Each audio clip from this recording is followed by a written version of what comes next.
Welcome to the podcast that doesn't really have a name yet. It's APEXIA POD. APEXIA POD. It's not bad. TBC on the name. Maybe write down in the comments or something.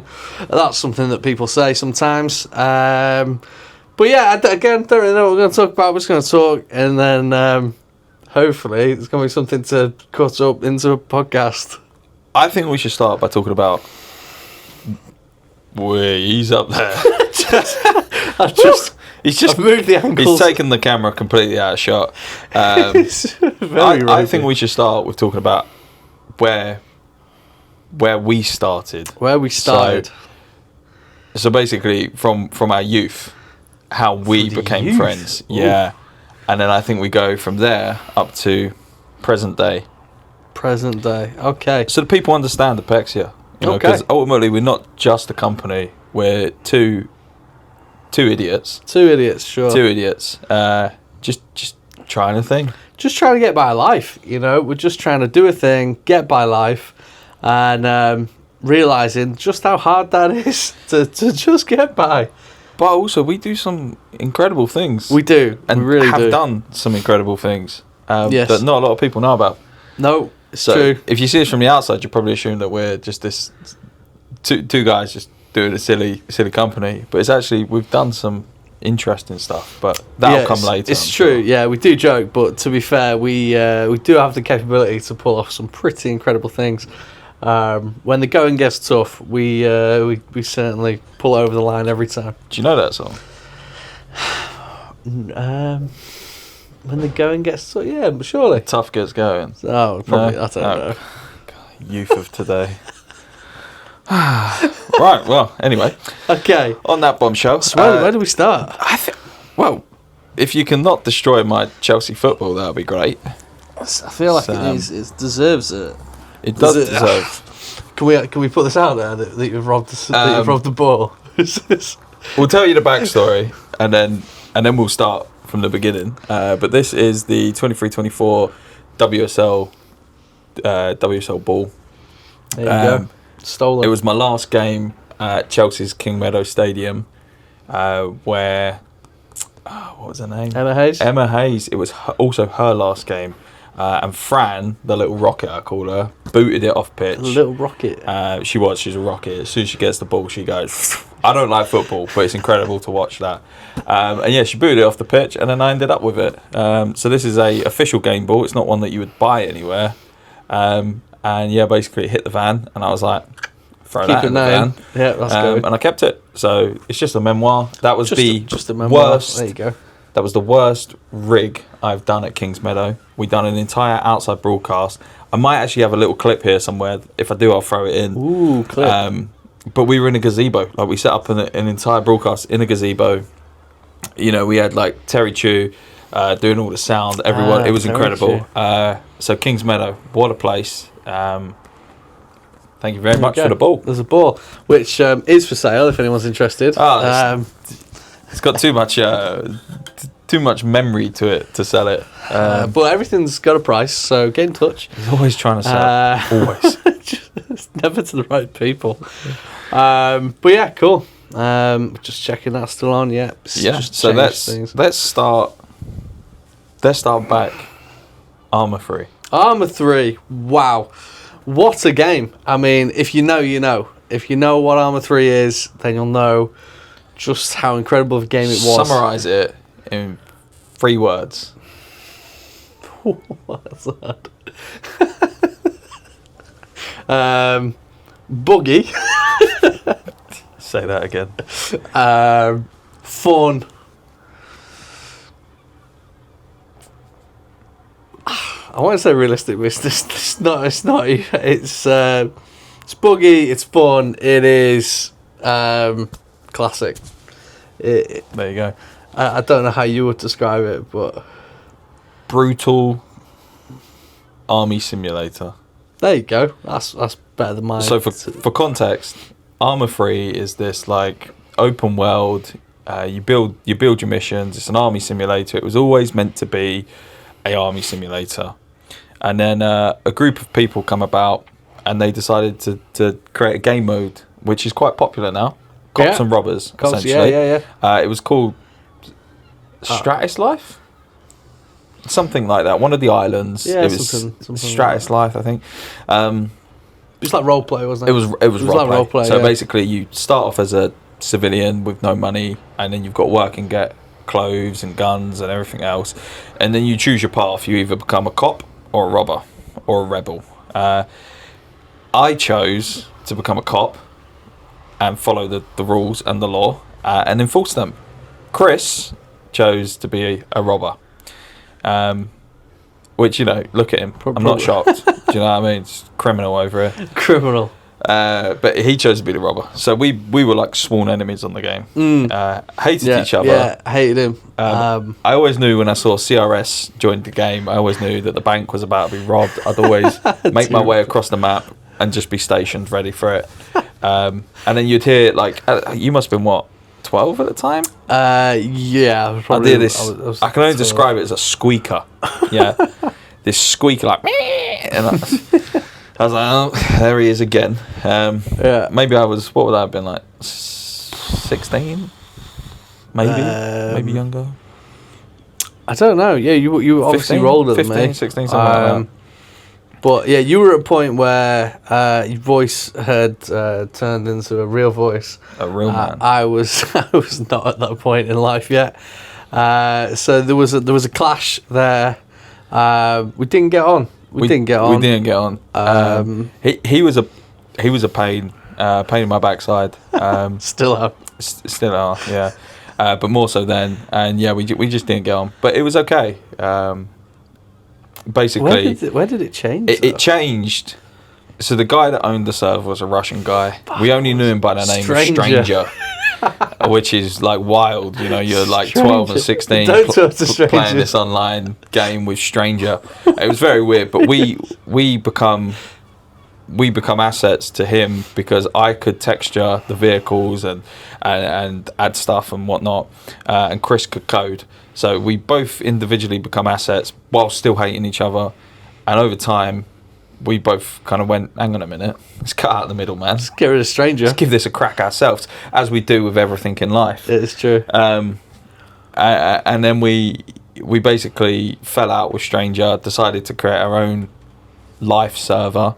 Did that for a little while, got bored, as we do with most things. Yeah, it's just so nice to make sense. And I think we went on, we did like some Minecraft and some other stuff. Yeah, so there's a lot of game server things. A lot of game servers. Yeah, and we always joked and said, one day we'll make a company and we'll just do this. Even back then. And we tried. We did. We tried. WeWorks. Do you remember the WeWorks conversation? Oh my God. That's hitting right in the feels. We would have so many late night conversations about having a little WeWork, which if you don't know what WeWork is, it's like a little shared office like thing. Rent an office. Like rent an office. Or rent a desk. Yeah. So basically, we'd just talk about having an office one day together and just doing all these crazy things. And sometimes you've got to pinch yourself a little bit because it is actually happening. Not quite what we pictured at the time. We're not making the millions yet. Yeah, much harder in real life than dreaming about it. But you've got to sit back and just appreciate exactly where you are. And it's pretty mad that it's a thing. You know, from all those years ago talking about it to actually being here and living it, which is pretty cool, I would say. It is cool. Wow. It is mad to think back to then. And we'd always talk as well about, you know, we met on Arma 3, which was this military simulator game thing. Not Call of Duty, not Minecraft, or like it's such a niche. Such a niche game that you need to. It was PC only, so you need a PC that's decent enough to run it, which back then was rare and expensive. Yeah. You know, so both of us had to be fortunate enough to have had a PC and just to be on not only a rare game a niche game, the game mode within that game is also quite niche to like this role There's play. like these thousands of servers, and we just both happen to find this one server. And the odds are incredible. Like everything, the odds are always stacked against us. Always. And we always go for it. Always come on top. Until we don't. Until we don't. But that's just wild. That's wild to me. It's mad to think about it. So that happened. So, that's how we met. We were friends there, built our own servers, blah, blah, blah, blah. And then I think maybe you went into college or something. I was coming out of college. We lost touch. We're still friends on Facebook, but we lost touch. And we kind of went about our lives for a couple of years. Yeah, just live life, And then it kind of loops back around in full circle. At this point, I'm working for my previous company, Subset. Shout out Subset. I'm working for Subset, and this thing comes across my desk, which is basically JML, which is a shopping channel. They need a play out server. So basically, within the, what would you call it, like a TV data center, Archiva. They currently have this system that's playing the graphics out and the videos, and they needed something that did that, but they needed it on the cheap. And go careful what we say now. Yeah, they chose Subset to be their partner. So basically, and they have had loads in the past. They had many playout servers already. Yes, Subset have used many playout servers. So basically, what happened? My previous boss secured the deal. Yeah, we got a playout server. We can sell it. Not a problem. Then he comes to me on my desk, goes, I need you to build this, and I need you to build it. I need you to spec it. I need you to figure it out. And I said to him, can I bring in who I need to get this done? Within budget is what I was told. Within budget. Budget. Luckily, I'm very cheap. I contact Chris, because when it comes to the coding and the back end of stuff, Chris is the man to go to. So I come to Chris and I basically say to him, I've got a thing here. I need you to come to London. But bearing in mind, he lives in Cheshire. We've I never live in met London. either. We've never met. Never met in person before. I said, I've got this thing. I need you to come to London. We need to sit down and have a chat with my previous boss and hash this out. So we did. Yeah. Which was wild. Like, he's put his trust that he's going to come down to London and not get stabbed. Well, there was actually that one stabbing. time. But he's trusting that. And we arranged it, and he come down, and I mean, it was such a surreal moment when you walk through the door. In fact, did you walk through the door? Or did I come down? I don't even know. He picked me up from the hotel. Probably, but it was such a surreal moment when I'm like, oh my god, this is CRS XX from Armour. This is Black Widow. That's now in my car. And at the time, Chris wasn't used to me driving either. So oh my god, I'm still not. I pick him up from the hotel. We're heading to the office, or I think we were actually going to get food or something. Meeting Harry, probably. Probably meeting Harry, and he's just holding on to the Jesus handles in the car for dear life. I still do. Which is wild to me. We only went sideways about 4 times. It was. Do you know what I mean? It weren't even that bad. It's terrifying getting in a car with him. It's not that terrifying. You've just got to. If anyone that's been in a car with Josh will understand. It's not that bad. It is terrifying. Okay. But yeah, so anyway, so we did that. I picked him up. We went and had a meal or whatever. I can't remember exactly what happened. But then we started working on this project. Yep. So basically, they had a spreadsheet. Yep. So they had the spreadsheet with the timings and a video clip. Chris built a system that would then ingest that spreadsheet, then cross-reference it with the video files that sit within the server, and then basically at time X, that video plays out. We also then had to build a black detector so that if anything crashed, it would then, if it crashed and went to black, it would then default to a slate, we call it in the business, which is basically just a looped clip. Because Archiva finds you if it goes to black, so we couldn't have live player going to black, so we had to figure that one out, and it was all a bit wild. It was very hard actually. It was very hard. It seems like so simple in my head as well. I guess we can just fully disclose everything. I feel like there's people out there that sweating bricks. Yeah. I feel like we can go this far as to say that the timeline was very short to get the job done, as it is with all jobs that we undertake. And the timeline was very short. We basically went to Archiva. We went to Archiva to put the equipment in. with a server that wasn't quite ready yet. Can't put that in. With a server that wasn't quite ready yet, we went to Arkiva. But the plan was to finish it. It needed some nuts and bolts done to it, and the plan was to finish it whilst we were there. But we got there. Thankfully, we couldn't actually physically install any equipment in Arkiva because their stuff was still in there. So what we decided to do instead was come back and go in the office, and we hashed it out. We drove straight back to the office. And we just sat there all night hashing it out. I mean, I've seen, what was that clip that you were playing? Fucking Harry on that name. There was this like bunny clip. Of this bunny it's rabbit. It's like the classic. I've seen it in like 9x16, 16x9, 180-degree flipped, somehow 90-degree flipped, reverse. Audio, audio. I've seen it start from the end and go back to the beginning to the end. The audio reverse, somehow on channels like 7 and 8. Things I saw that night was insane. It was a long time. There was a robots clip that I've seen. There was a robots clip that was playing non-stop. It's like if you could imagine hell. That's where we were that night. And actually, that was probably one of the easiest things. The irony of it, that was the easiest thing. I'd take that job every week over any other job. But we did it. We great. did it. We built it. We did it. Worked. We put it in, and it all works. And there was 2 servers, so there was a Failover. switch over if something went wrong, and and we had no issues. No issues. There was a compliance recorder thing. That did a thing. And then the way that we did the compliance recorder was wild as well. Yeah, we can't talk about the details of that one. That one we definitely can't discuss. But it was perfect. But it was perfect. It did the job. And everything worked, which is the main thing. Wow. What we did in that moment there is we kind of confirmed to ourselves that we are quite a what's the word? We've got a particular set of skills. We do have a particular set of skills. I can't code. I can't code or program, whatever you want to call it. I don't possess the brain cells to figure that one out. I have tried. It does not work. PHP, you know what I mean? Don't even get me started. You've got the, what do they call it? It's like the, like the shit where you take things apart. You got like that.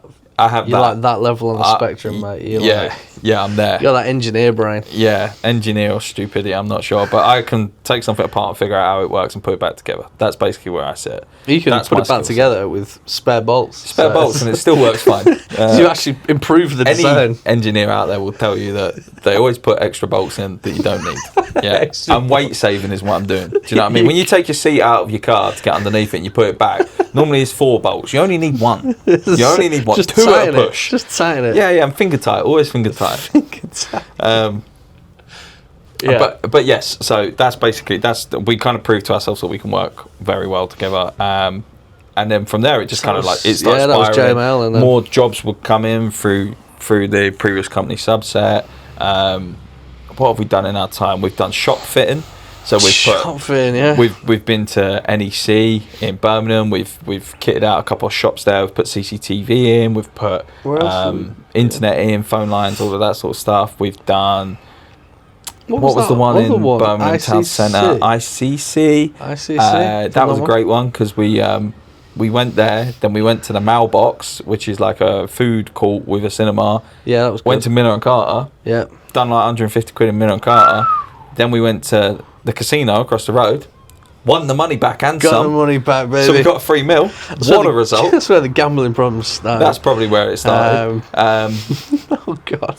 And then when we were doing the NEC one, we halfway through the day we'd agreed that it was going to be an all-nighter. Halfway through the evening, actually, I think it was. We just downed tools, went to Miller and Carter, had a nice meal. Yeah. Expense back to the company, and then we came back and cracked on, and we got it done. They quoted 3 days on a job. We got it done in 1 night. So in 1 night, oh god! Again, what can we say? Yeah, we're either too good or we're idiots. I'm not sure. Too good. We're always too good. We hashed it out. I remember on that job specifically, being very thirsty and staring at all of the drinks in the world. Do you not remember? Like, we were so thirsty. Oh, yeah, there was nowhere to get a drink. It was hot. It was humid, and we're in a Londis, literally basically filled with drinks. And I mean, anyone that's seen any of our other content or knows me personally knows that I'm a Red Bull connoisseur. Oh, yeah. yeah. And let me tell you, they had every Red Bull you can imagine. and it was torture. It was torture. It was like being in hell. And, we can't take one because we haven't been told that we can have a drink or Looking whatever. back, we should have took one and just left the money. Yeah. That would have been a smart Well, we didn't have thing money, to do. though. That's the problem. The cash machines weren't up. It's true, but we should have sorted it the next day. I don't know. We definitely should have just took a drink. I'm sure it would have been fine. But we just basically dehydrated ourselves instead. It was that was hard. Yeah. But it was good. So we've done shop fitting, we've done shop fitting, we've done JML playout servers, and then probably the most impressive one to put on our CV. Here we go, CV. Is, what's this one? Chelsea Football Club. It's up there. It is up there for sure. Wow, what a time that was! Yeah, that was fun. So we used to, again, free subset. We used to do broadcast management as well as a handful of other things at Chelsea FC. Again, pulled Chris in on that because it's the job required bodies. It didn't at the time. It didn't require a particular skill of Chris's, but it required bodies. But as things progressed over the, what was it, like 5 years? 3 years? When did I build Expression? That's what I'm saying. As things progressed. progressed, as we got to sanctions, Chelsea got to sanctions, they got a new graphics system, and it needed this whole back-end system coded where you could basically just select your games and like your team lineup or something. It would pull the team lineups down. I'm trying to remember you could it. select it all. There was this crazy system. Chris can go into it, but I'm trying to bloody remember it myself. But yeah, wow, Expression. Expression what was a job. interesting. No other football club had this system, and then in amongst that, we did stuff like every match day we were there doing the what do you call it, internal broadcasts for the social channels and stuff. There was like a studio. We were doing the inside, the outsides, the ups, the downs, the player arrivals, the behind the scenes. They used to call it walking down Fulham Road, the Fox Pops, the lot. We did so much stuff. It was a lot of stuff. It was a lot of stuff at Chelsea. It's good. It was. I mean, obviously you did it longer than I did. I'll just kick the camera again. You did it a lot longer than I did, but it was an interesting part of my life for sure. Hard. Yeah, hard is where I would put it. There's some. I mean, the Legends game, the Wembley game. There's games that will stay with me for the rest of my life, and there's games that I'm sure I can't remember. But yes, so the only thing that we need to work on, I'm just looking, sock brand. Socks. We need socks. Wouldn't that be good? Coming soon. Oh. It's coming soon. Sock brand. Maybe next podcast. There's some news. We'll see. Okay. Well, anyway, so we're back to Chelsea. So we're talking about Chelsea. Yeah. So obviously we're doing the home games. We're doing the home games. We're doing the away games. We're doing the women's games, the youth games. In some element, somewhere we'd be doing some form of broadcast, whether that's in the studio, out the studio, or just connecting cameras. We're doing something. But there was a couple big games that we went across. There was some big games. Work with me here. So we've got the Legends game, which was... That one almost killed me. Big game. That was a big game. A lot of planning, a lot of preparation, and a lot of wanting to cry.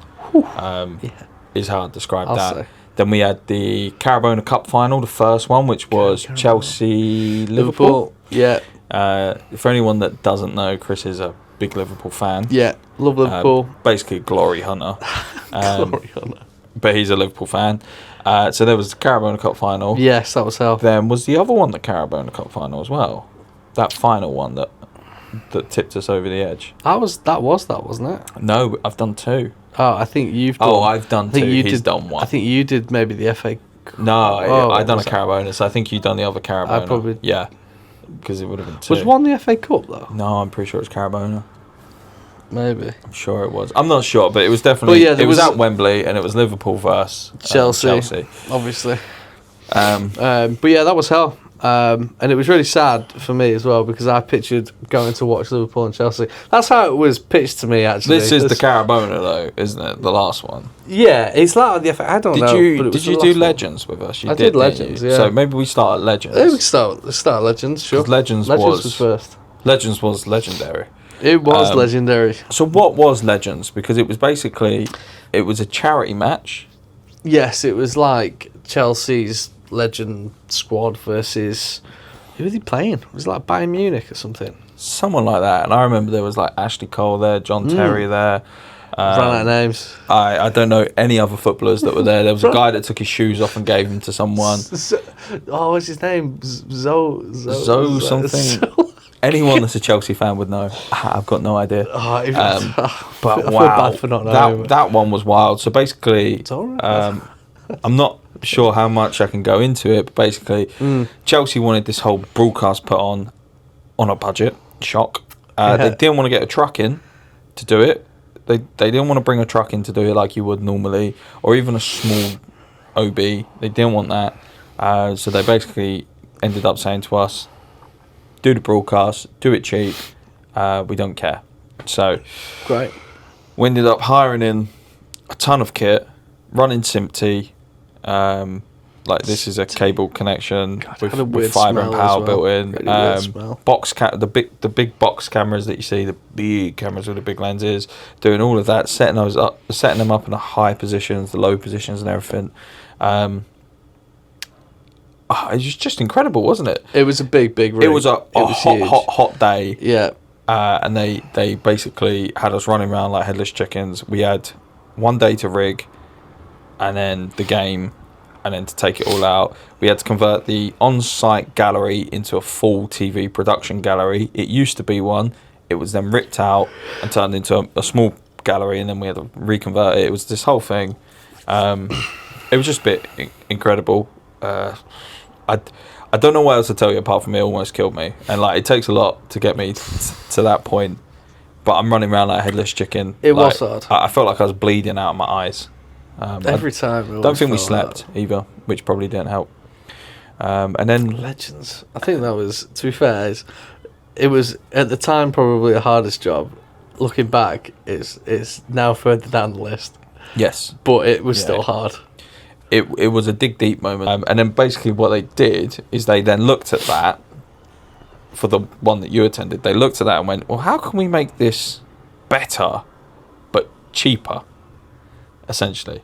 And then whilst that conversation's going on, we're being told, you know, I've got you a couple of tickets, we're just going to go to the game, you know, just sit up in the stands, have a few drinks, let's enjoy the game. I'm like, I don't like football, but I like drinks. Yeah, okay. So let's make that happen. Let's go out. Yeah, this sounds like a good one. And then it's like, afterwards we'll go out, we'll have a good time. It sounded like the dream to me. For a Liverpool fan, I'm sure it was like, this is I was like, be you telling me we're just going to go and watch Liverpool and Chelsea at Wembley, and we're just going to drink and watch it again. I was like, it's perfect. I was like, I'm in. The dream. I'm in.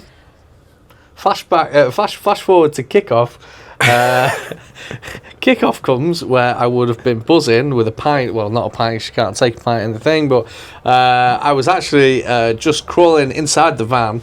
My body's like shivering, breaking down. I've just heard the whistle go, and I don't want to be I want to be anywhere else but Wembley. I don't want to be there. It was horrible. It was horrible. My body was done.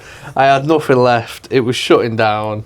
We hadn't slept, I hadn't eaten, and it was just, I'd had enough.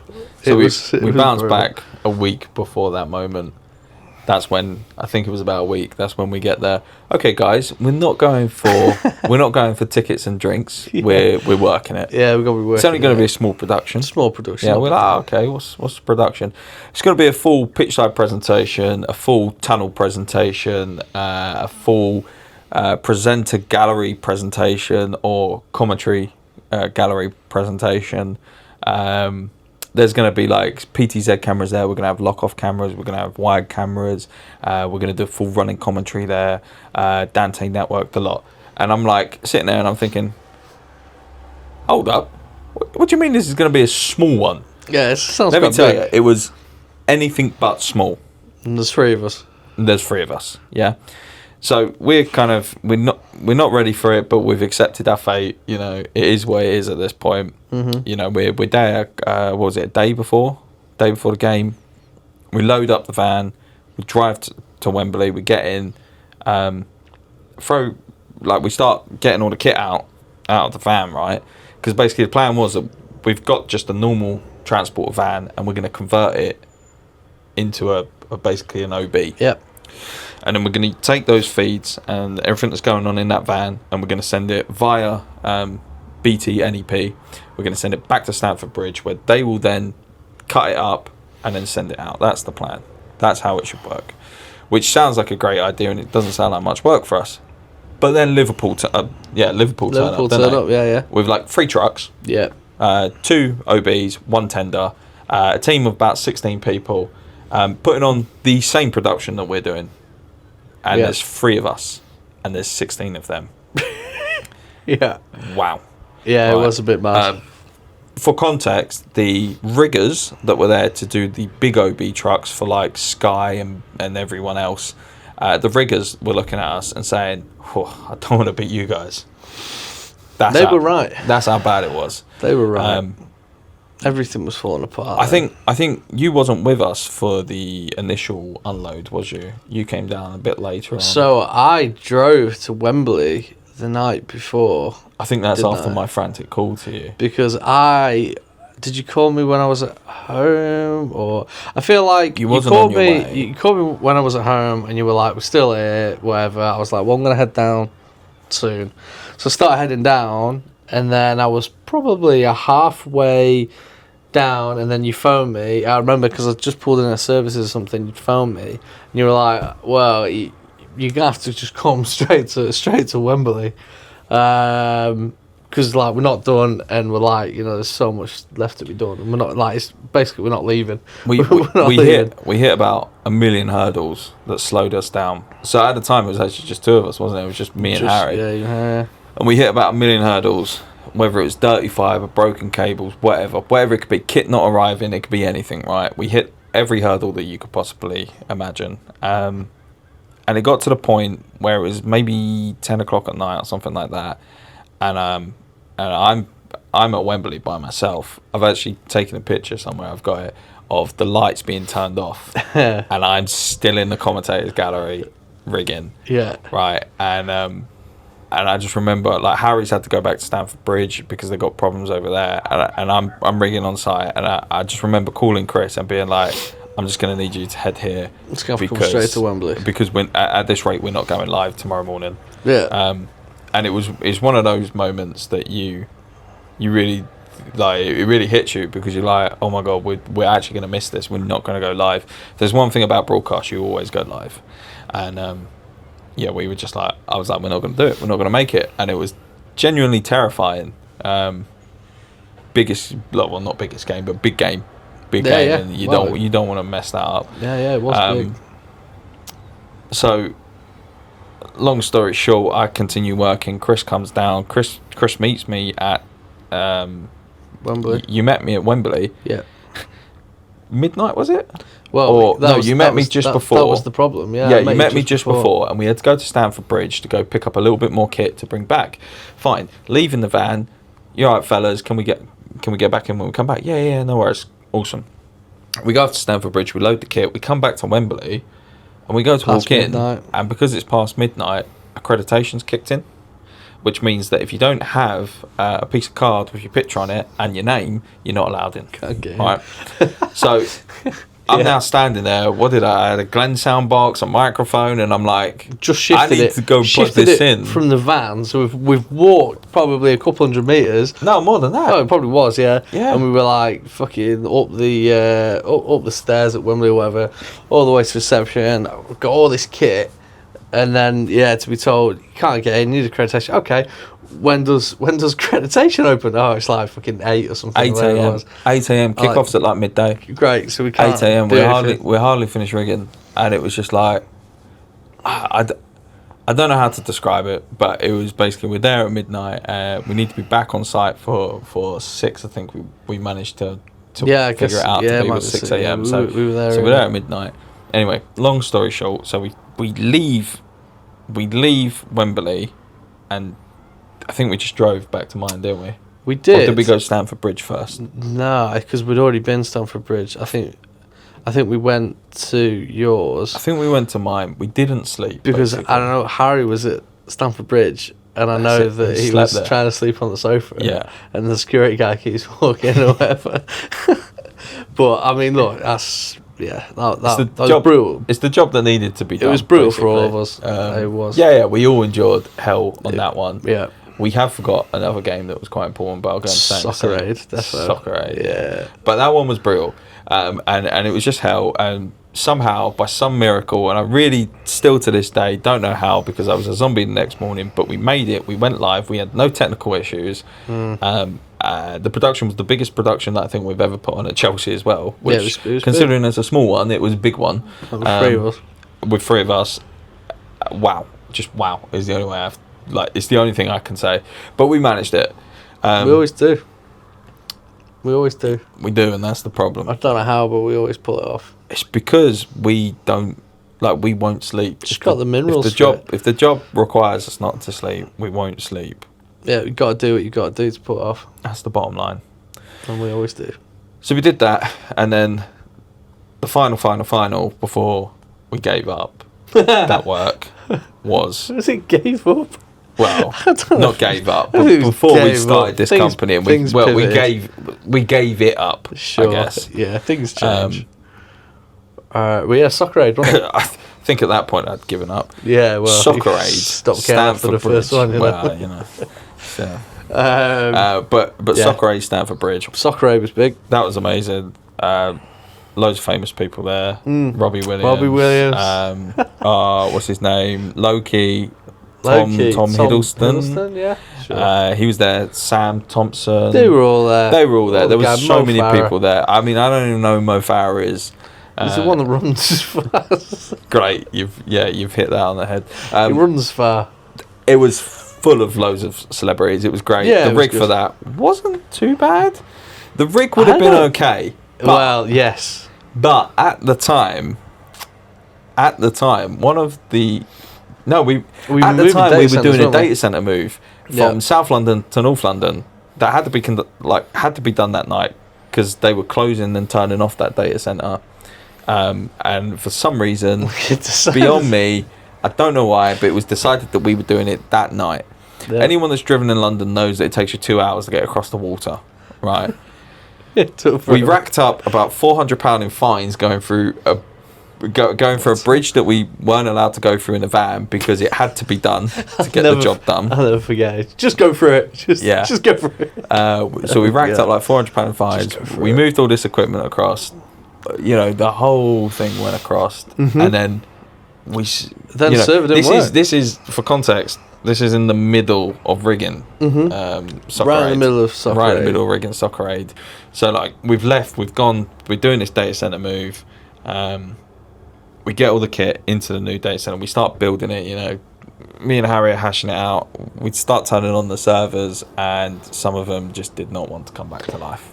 Yep. I'm trying to picture where this was because I think we'd gone to maybe rig a bit of Soccer Aid, then went to move the server, and then we find out, the server's broken now. Yeah, so we have to go to Soccer Aid to do the day. Yeah. Someone's back at the office doing fucking damage control because there's a server that's not working. We finish Soccer Aid. Everyone's like, after party. We then go to the data center, and then I think we spend essentially 2 days. It was all night. Basically, again. It was all night again, and then an hour or two sleep, and then back again working on it. Yeah. Meanwhile, the office is in damage control. Yeah, I mean, use that term loosely. They're in damage control. You know, but basically, me and Chris are there trying to fix everything. Like the only way I can describe it is like you're trying to nurse these servers back to life. And what had happened is someone had stored the encryption key on the server, and anyone that knows anything about that knows why that's a bad idea. I feel like we should just make a very, very clear point. It wasn't us. If first of all, it wasn't us, no. But if you are in the middle of setting up a server, anything, this is just a PSA out there to everyone. Please do not store your encryption keys for your backup system.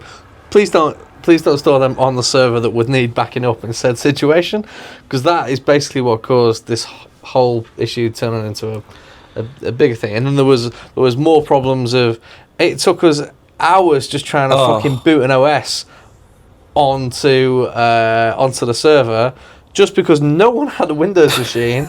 I had to boot camp my Mac. I had the only Intel Mac out of the three of us. I had to boot camp my Mac to run Windows just to put an ISO on a USB, because if you did it on Mac, it just doesn't work. How ridiculous is that, though? At the time, It was ridiculous. the Apple chips were still quite new. So the software that would allow you to do it and everything else, it just didn't work. But it was hours wasted on just trying to create a bootable USB. Yeah. Insane. Which, if one of us would have had a Windows PC... You've got that clip somewhere. I do. If we find it, I'll put it in. There is a clip of me... like dying on the floor. I think I'm about to have a mental breakdown. I really was. I was so done. Soccer Aid almost killed me, and the whole time I'm a Soccer Aid, I can't enjoy it because I know that my servers are dying or dead. Yeah, it was dead. And I'm seeing all the calls and emails and stuff coming through. I was just done. I'm on the floor, and I just. You know when you want the ground to just swallow you up? That was me. I just remembered what else was on the floor. Oh, we can't go into that. I'll never know. So, look, when we next see him, I hope we see him. Yeah, I want to ask him about that. But oh my days, that was an incredible one. I think the hard part was that Harry had got to the point of denial that the servers were dead, and he thought it was just a drive that had come loose in transit. Which I'm looking at him, I'm like, this ain't no drive. It's a dead. And he's making me just like take each one of them out and then put it back in. I'm like, this ain't gonna work. Rebuild the and then RAID. we moved the server upstairs to the build room and do the same thing. And I'm like, this ain't gonna work. It got to the point that I ordered. We were there so long. I think I Deliveroo'd us like a cup of tea. Like there was because it's a new data center. There was nothing in the kitchen, so I got us like the full works. We got milk, we got coffee, we got biscuits. It's like moving into a new apartment. It literally felt like that. We were like, we're gonna be here a while. Yeah, I remember that. That was a. I'm sure I've got a clip of us in the build room, and I've got like Premiere In open on my laptop. I'm just eyeing up like, it'd be nice because there's a Premiere In down the road. It's a 45-minute to my house, or it's a 5-minute to Premiere In, and we're like, well, if we go Premiere In, we could kip for the 30 minutes remaining that it would take to drive home, and then we can come back again. Yeah, that was serious. But these are the things that no one sees, no one gets to see, and at the time we never told anyone because you don't want to disclose that.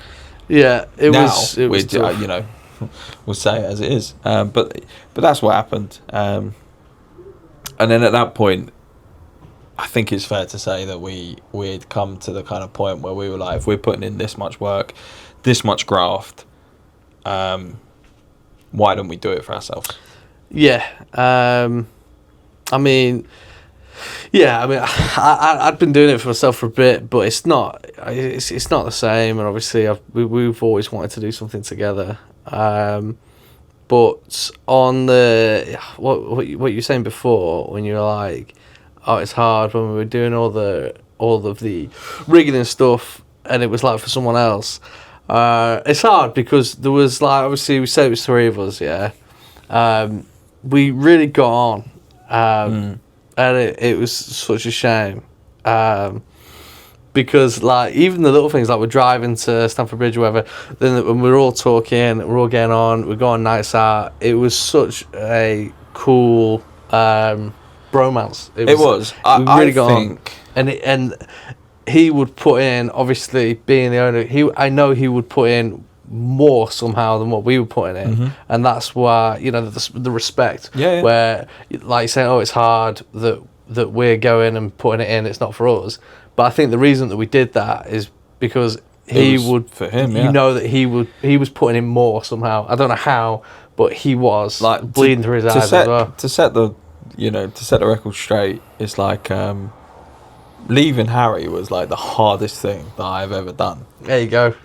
It really was, and if he sees this, I hope you hear this. Yeah, wow. Hardest thing I've ever done. It's like it's a relationship. Well, it was like 5, 6, 7 years of my life, and it was like a relationship, and it genuinely was hard.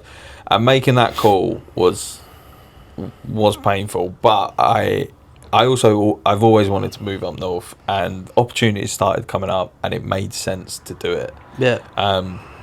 It made sense to give it a go and do it. And also, I'm not getting any younger. I'm 29 years old now. There you go, what was that, 28 at the time? Or just turned 29 at the time? No, I would have been 28. Just turned 28. No, I wouldn't have just turned. I would have been a few months after. Doesn't matter. Yeah.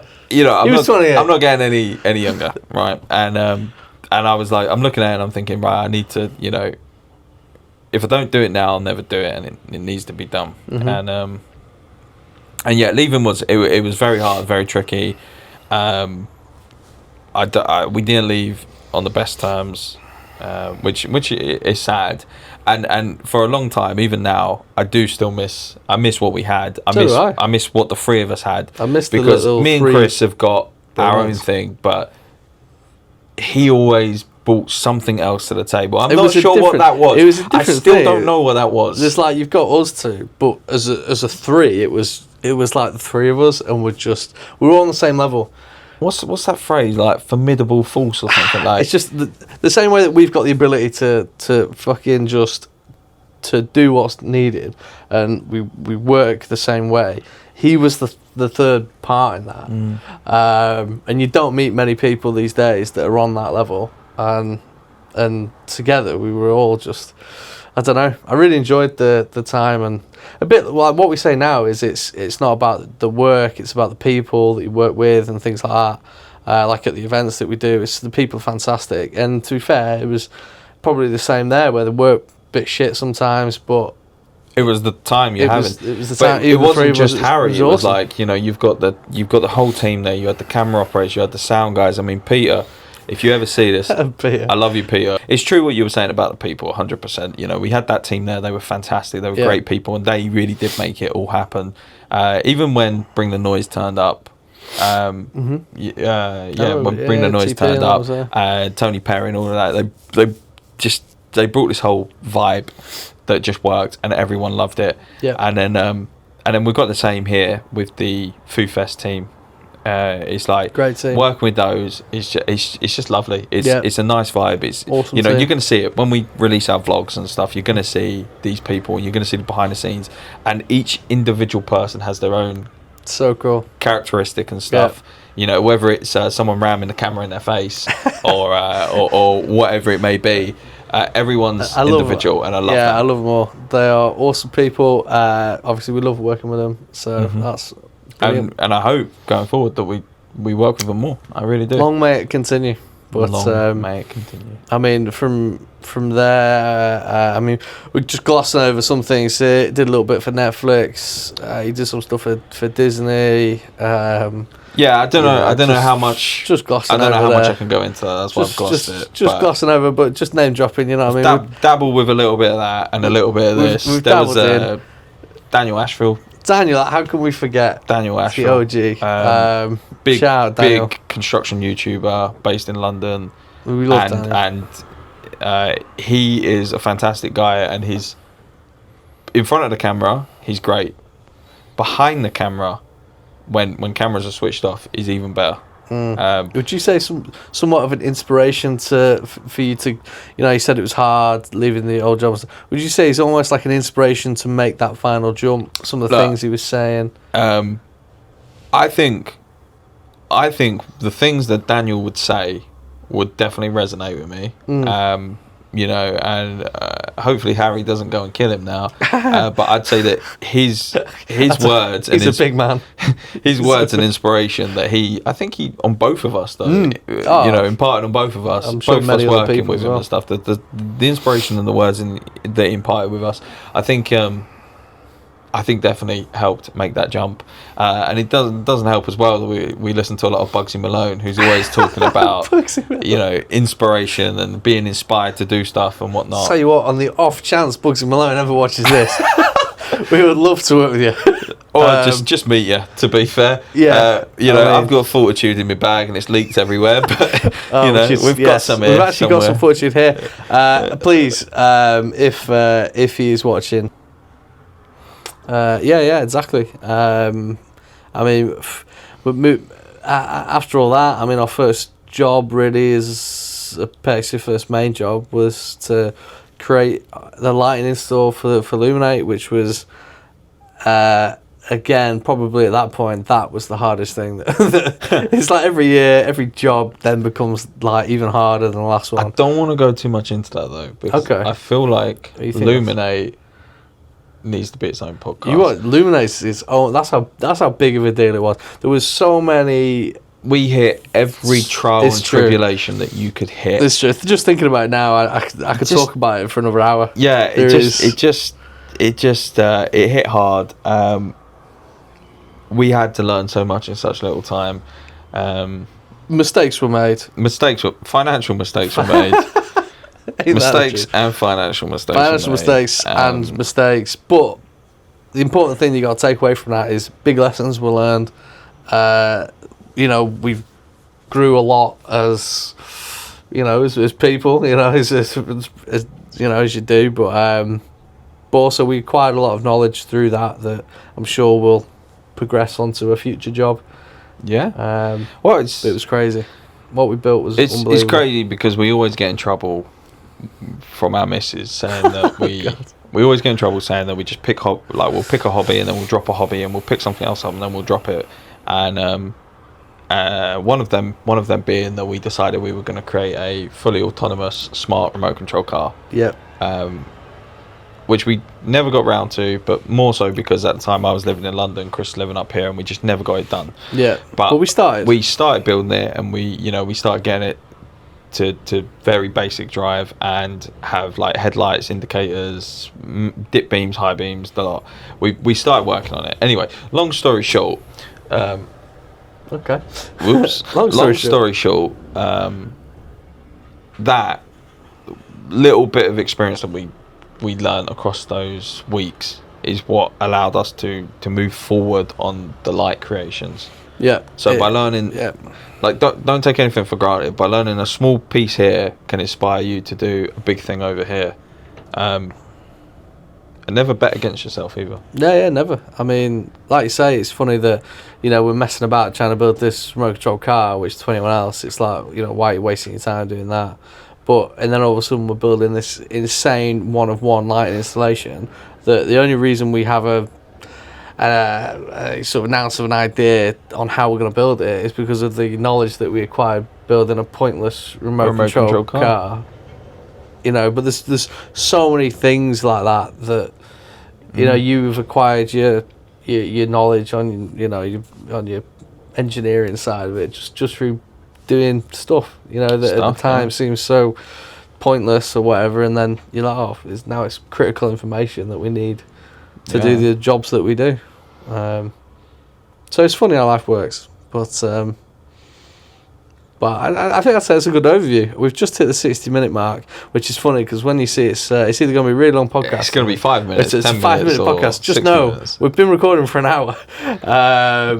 But I'd say, I don't know, we're probably at a good place. We've been talking, we've covered the key points, how we met, start of APEXIA, some jobs that we did before. Obviously, we briefly mentioned Illuminate, but that, I agree, should be its own podcast because that was crazy.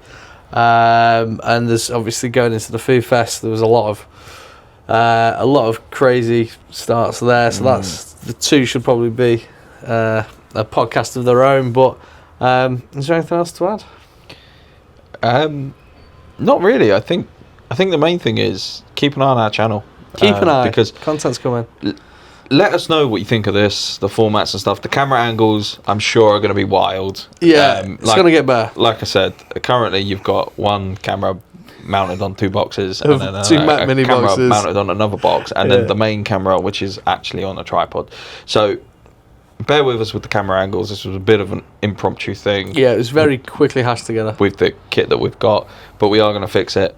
Let us know what you want to know from us. I mean, we are an open book. It doesn't matter. We can talk tech, we can talk life, we can talk anything. I'm quite keen to talk more about like less tech and more just talking about stuff. We also want to get people on. Yeah, we're going to get guests on. We want to get the guys from the festivals on. Yes. We want to just talk about everything. We want to help build this channel, bring recognition to people, and for people to meet us. Yeah, because ultimately, God help you.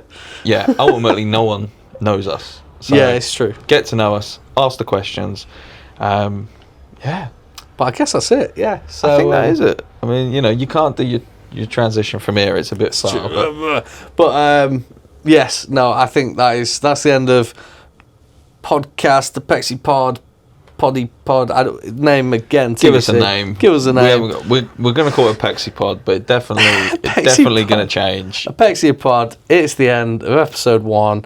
I don't know which camera to look at, but thank you very much for watching. Bang it down the main one. Bang it down the main one. Thank you guys for watching. We're going to try and bring the energy. I don't know how this one's been, but yes, let's go. Go team. Woo! Bring the energy. Bring the energy. Yeah, bring the energy. So yeah, thanks for watching, guys. Stay tuned for more content. Some wise words.